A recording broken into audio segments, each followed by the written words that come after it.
dari Jatanras maupun dari Kamnek, dan dapat kami laporkan atau kami sampaikan hari ini bahwasanya Bahar bin Smith itu sudah dipanggil di Kamnek sebanyak 2 kali dan datang ke Kamnek itu 1 kali memenuhi panggilan. Status beliau itu dipanggil sebagai saksi terlapor di Kamnek. Nah, sedangkan yang di Jatanras, saudara Bahar bin Smith dapat panggilan lagi ya? Dapat panggilan lagi, sudah 2 kali dipanggil.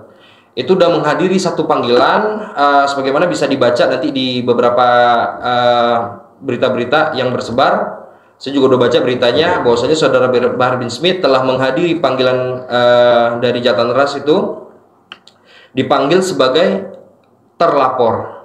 Setelah memenuhi panggilan dari Jatanras dan memenuhi panggilan dari Kamnek, kami berharap pihak penyidik itu segera menuntaskan tugas-tugas mereka, sehingga harapan kami bersama ini SP21 ini cepat dikeluarkan. Klien kami ini saudara Adin Arifin pada sebelumnya memang tidak mengenal saudara Bahar bin Smith, tidak mengenal sama sekali, tidak punya hubungan hukum, tidak memiliki janji bisnis atau tidak ada hubungan bisnis, dan tidak pernah terikat dalam sebuah ikatan perjanjian apapun. Jadi memang murni tidak mengenal sama sekali. Tapi tiba-tiba saudara Bahar bin Smith ini datang bersama Asad Sahab mendatangi rumah klien kami pada tanggal 17 Maret 2024. Itu bertepatan pada bulan puasa. Oh, sudah lama sekali ya? Iya, sudah lama sekali itu. Ya, Kemudian setelah melakukan penyerangan, itu memang sempat ada upaya mediasi perdamaian yang dilakukan di Polsek Tambun. Nah, setelah dilakukan perdamaian di sana, yang kami sayangkan setelah adanya perdamaian, Bahar bin Smith melalui media channel YouTube-nya malah mengekspos video-video yang memframing masyarakat dengan mengatakan bahwasanya saudara Adin Arifin yang merupakan klien kami ini adalah penipu di dalam video tersebut. Ini menipu siapa ini? Menipu saudara Asad Sahab yang tadi membawa Bahar bin Smith ke rumah klien kami tadi di klaster Everton. Berarti tuduhan Bahar bin Smith itu juga tidak terbukti secara hukum ya? Tidak terbukti. Kalau seandainya memang benar hal tersebut terjadi, mestinya saudara Bahar bin Smith bisa menunjukkan ke kami dokumennya. Hingga saat ini tidak pernah dokumen itu kita lihat. Dari keterangan Bang Hari tadi bisa disimpulkan, ini yang punya persoalan perikatan hukum ini saudara Asad Sahab bersama dengan klien kami, saudara Adin Arifin. Tidak terkait dengan saudara Bahar bin Smith? Tidak ada kaitannya sama sekali. Nah, peristiwa yang sudah lama ini, yang sudah saya buat juga konten beberapa saat yang lalu, ini kan terjadi penyerangan. Betul. Penyerangan, kemudian tindak kekerasan, perusakan, penyebaran berita bohong, fitnah, dari saudara Bahar bin Smith ke saudara Gus Adin Arifin. Nah, ini sebetulnya kan sudah lama, Bung. Maksudnya waktu rentan dari pelaporan pertama kali peristiwa itu hingga bulan ini, bulan Oktober. Masuk Oktober ya. Ini kan kurang lebih hampir udah mau lebaran lagi nih kan? Iya, udah 6 bulan. Nah, proses pelaporan hingga progresnya ini sampai sejauh mana? Sampai detik ini. Artinya di situ kan juga ada RT-nya terlibat, RW-nya terlibat, Asad, Bahar. Ini coba secara proses dan progres hukumnya gimana pelaporannya? Kalau untuk progres, kita memang melaporkan itu pada tanggal 1 April itu di Jatanras. Di Jatanras itu yang kita laporkan ada saudara Bahar bin Smith, ada saudara Muhammad Asad Sahab, kemudian juga ada akun-akun YouTuber Muhibin. Itu laporan pertama ya? Laporan pertama. Kemudian di sisi lain, kita juga melaporkan saudara RT, yaitu saudara Fazlullah di Kamnek. Kamnek, kita juga melaporkan di sana,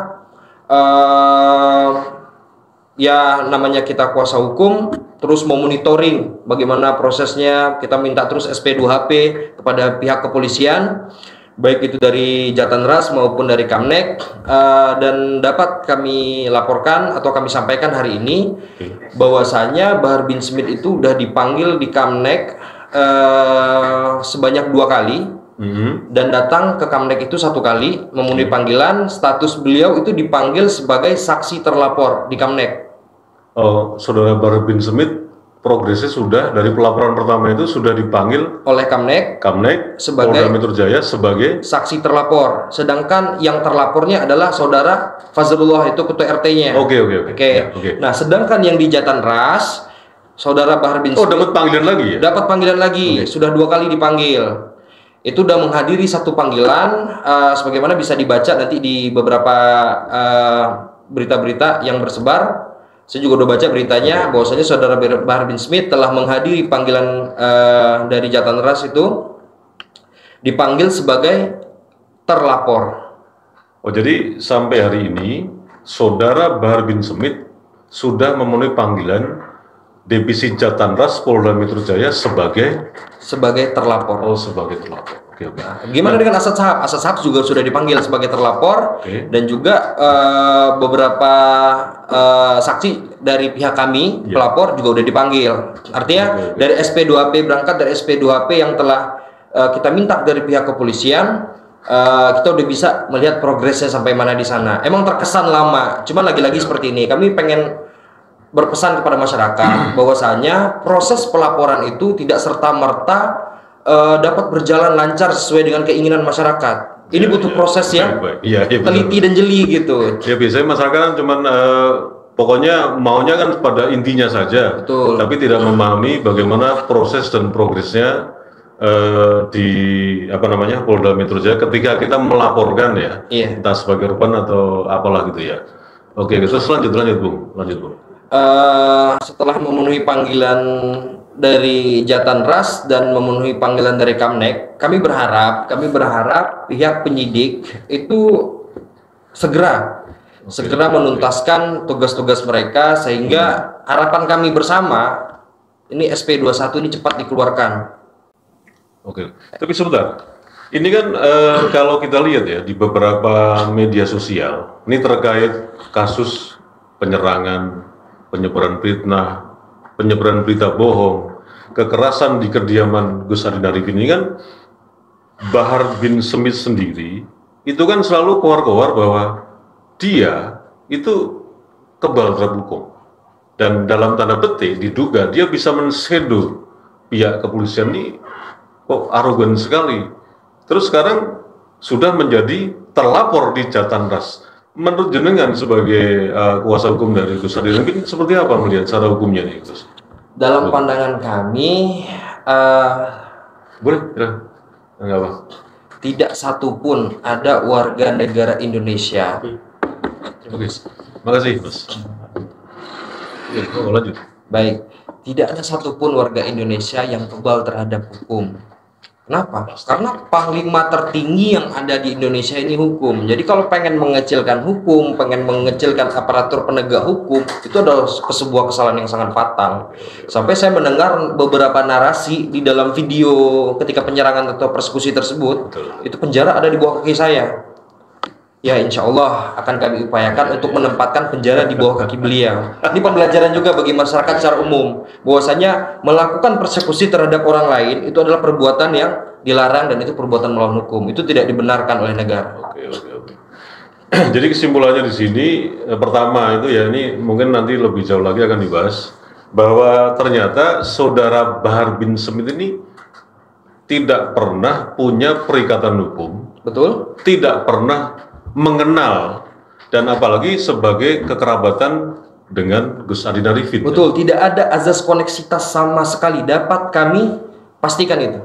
Kami tekan gitu, tidak ada hubungan apa-apa ya? Tidak bukan ada. Bisnis, pertemanan. Nggak ada. Nah, terus kemudian yang paling penting di sini kan mungkin masyarakat bertanya-tanya, terus kaitannya apa ini kok dia bisa menyerang, mempersekusi si Bahar bin Smith dan mengatasnamakan kemarin kalau nggak salah beberapa lintas ormas ya. Ini siapa nih di balik belakang ini nih? Di balik penyerangan ini? Iya. Jadi Bahar bin Smith dengan rombongannya, dengan berbagai macam ormas itu yang video sebelumnya ya, itu siapa nih yang diduga memprakarsa ini sebetulnya? Kami menduga yang menjadi otak atau dalang adalah Saudara Muhammad Asad Shahab. Mohon maaf. Jadi kalau misalkan saya kena kasus, saya memberikan kuasa hukum kepada salah satu advokat lah, Betul. atau penasihat hukum. Tentu saja saya kan menandatangani semua ya, Iya. dokumen-dokumen itu. Terus tiba-tiba di tengah jalan saya cabut, itu saya melanggar udah ya. Pencabutan surat kuasa itu tidak bisa dilakukan secara sepihak. Pencabutan surat Oleh kuasa yang memberi kuasa Betul. hukum. harus ada kesepakatan antara kedua pihak. Dan apabila si kuasa hukum telah melakukan pekerjaannya dan melakukan prestasi, itu tidak bisa menggugurkan kewajiban karena itu diatur dalam BW kita Tetap saya harus tetap membayar sejumlah sekian ya. yang telah disepakati harus dikeluarkan. Oh, Padahal ketika itu saudara Asad Shahab sudah diperingatin oleh klien kami, jangan dicabut surat kuasanya. Oh, begitu. Tapi beliau tetap mencabut surat kuasanya dengan pikiran, Setia, ya? dengan Setia. pikiran beliau, nanti saya bisa menghindari kewajiban-kewajiban saya. Tidak, itu tidak gugur. Rumor di luar sana, ketika habis penyerangan itu, kelompoknya saudara Bahar bin Smith dengan saudara Asad Shahab ini, yang itu juga melibatkan kalau nggak salah RT setempat ya, Betul. di Kloster Riverton, Betul. perumahan Green Wisata itu ada rumor kalau malah justru Gus Adin Arifin itu suruh-suruhan ke Bahar bin Smith. Ini bagaimana nih? Rumor loh ya. Ya. Ini benar atau nggak salah, saya makanya tolong dikonfirmasi jenengan sebagai kuasa hukum dari Gus Adin Arifin. Kebetulan ketika itu berada di kediaman klien kami, Bapak Adin Arifin. Saya berada di sana. Memang ada utusan yang datang dan utusan tersebut menyampaikan pesan agar Gus Adin atau Bapak Adin ini datang ke rumah Bahar bin Smith. Jadi Nah, menurut kami itu tindakan-tindakan yang tidak etis gitu. Yang menyerang siapa, yang harus datang siapa. Harusnya siapa yang menyerang, kemudian jika benar dia merasa bersalah, dia datang ke rumah orang yang diserang untuk meminta maaf dan buat video klarifikasi. Ketika itu keinginan kami simpel, cukup minta maaf, buat video klarifikasi, luruskan ke masyarakat secara umum, udah selesai. Tapi permintaan kami tidak diindahkan, sehingga berujung laporan tetap terus berjalan. Gimana kalau seandainya sekarang minta maaf? Ya kami terima secara manusiawi, tapi mohon maaf laporan tetap berjalan. Ini pembelajaran. Ini nanti setelah ini gimana? Kan kalau saya perhatikan yang terlibat di sini kan ada RT, ada Asad Shahab, kemudian ada ajudannya si saudara Bahar bin Smith, Betul. ada juga Bahar bin Smith. Nah ini sebetulnya keempat-empatnya ini sudah menjadi terlapor semua atau gimana? Coba diulangi lagi coba. Kalau untuk Bahar bin Smith udah menjadi terlapor di Jatanras, sudah dipanggil sebanyak 2 kali. Hari ini yang sudah saya baca di media online ini ya? Iya. Oke. Kemudian juga ada ajudannya, saudara Arif, itu sudah mendatangi Jatanras untuk memberi keterangan sebagai saksi terlapor. Kemudian juga ada di sana saudara Asad Shahab juga sudah dipanggil dan sudah memberi keterangan sebagai terlapor. Dan juga untuk saudara Fazrullah itu sudah kita laporkan di Kamnek, udah memenuhi panggilan sebagai terlapor. Oke, siap. Berarti semuanya sudah secara proses dan progresnya sudah berjalan. Dan kami juga berterima kasih kepada Bapak Kapolda Metro Jaya, Bapak penyidik, Bapak Kasat dan Kanit Reskrim, kemudian seluruh jajaran institusi Polri telah bekerja semaksimal mungkin sehingga proses hukum ini meskipun terkesan lambat tapi terus ada progres setiap harinya. Ini sebelum kita tutup mungkin ada pesan dari Bung Hari untuk masyarakat yang dalam ini kan jenengan sebagai tim kuasanya dari Gus Adin Arifin. Coba pesannya gimana? Kami berpesan kepada masyarakat secara umum agar tidak melakukan segala tindakan yang dapat merugikan orang lain dalam bentuk apapun itu. Jadi kalau seandainya memang kita dirugikan, ada baiknya melaporkan kepada pihak yang berwajib. Jangan sampai melakukan tindakan-tindakan koboi di jalan. Jadi kalau dalam sebuah adegium hukum itu, manusia itu ibarat serigala bagi manusia yang lainnya. Jadi dengan adanya hukum sebagai panglima tertinggi negara, maka masyarakat itu bisa ditertibkan dan diatur.